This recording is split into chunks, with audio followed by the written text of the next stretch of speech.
ব্যবস্থা করা হবে। এই সকল কিছু করতে পারে কেবল একজন ফারজানা শারমিন পুতুল।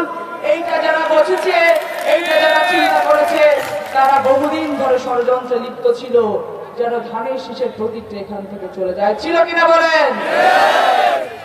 আমি তাদের উদাত্ত আহ্বান জানাতে চাই, আপনারা বহু ষড়যন্ত্র করেছেন, বহু নিজের পেছনে সময় ব্যয় করেছেন, আমার পেছনে সময় ব্যয় করেছেন, এখন ক্ষান্ত হন।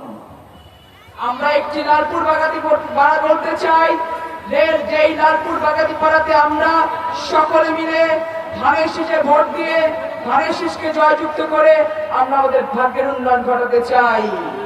আমরা চাই আপনারা যারা এখনো ষড়যন্ত্রে লিপ্ত আছেন তারা প্রত্যেকে আমরা যে ইমারত তৈরি করতে চাই সেখানে একটি করে ইট গাঁথুন। আপনারা যদি মনে করেন যে আপনারা সেই ইট ভাঙার চেষ্টা করবেন, কি জবাব লালপুর বাগাতি পাড়ার মানুষ আগামী 12 তারিখে দেবে সেইটা আপনারা আজকে এই মিবিল হাই স্কুল মাঠে এসে দেখে যান।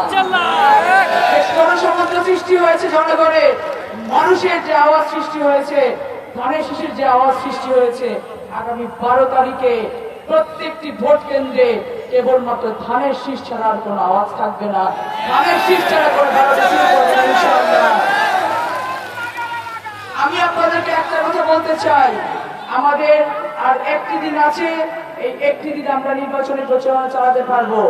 আগামীকালকে 9 তারিখ আপনারা প্রত্যেকে, আমি একজন প্রার্থী হিসেবে যেই ঘরে যেতে পারিনি, যেই বাবার হাতটি ধরতে পারিনি, যেই মায়ের আমি চোখের দিকে তাকিয়ে ভোটটি চাইতে পারিনি, আপনারা তাদের কাছে যাবেন, ধানের শীষে দাওয়াত দিবেন, ফারজানা শারমিন পুতুলের দাওয়াত দিবেন এবং বলবেন যে আমার বিটি লালপুরের বিটি, আমার বিটির কবর হবে লালপুরের মাটিতে, আমার বিটি আমাদের ভাগ্যের উন্নয়ন করার জন্য লালপুর বাগাতি পাড়াতে এসছে।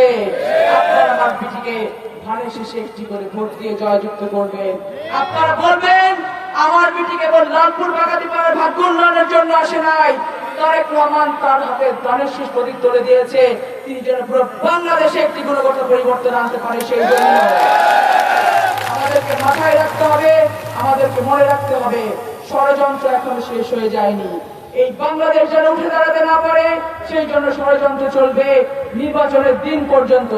আমি মা বোনদেরকে বলতে চাই, আমার ভাইদের বলতে চাই, বাবা চাচাদের বলতে চাই, আপনারা প্রত্যেক অত্যন্ত সতর্ক থাকবেন। আগামীকালকে ঘরে ঘরে গিয়ে ধানের শীষের ভোট চাইবেন এবং 12 তারিখে সকাল সকাল ঘুম থেকে উঠে ফজরের নামাজটা পড়ে আমরা প্রত্যেকে ভোট কেন্দ্রে চলে যাব। 7:30 আমাদের কেন্দ্র খুলে যাবে, ব্যালট বাক্স খুলে যাবে। আমরা 7:30টার মধ্যে যেন আমাদের লাইন পরিপূর্ণ করতে পারি এবং প্রত্যেককে আমি যেন ভোট কেন্দ্রে গিয়ে সবার আগে আমাদের মূল্যবান ভোটটা দিয়ে আসতে পারি, সেই ব্যবস্থা আমরা নিশ্চিত করব।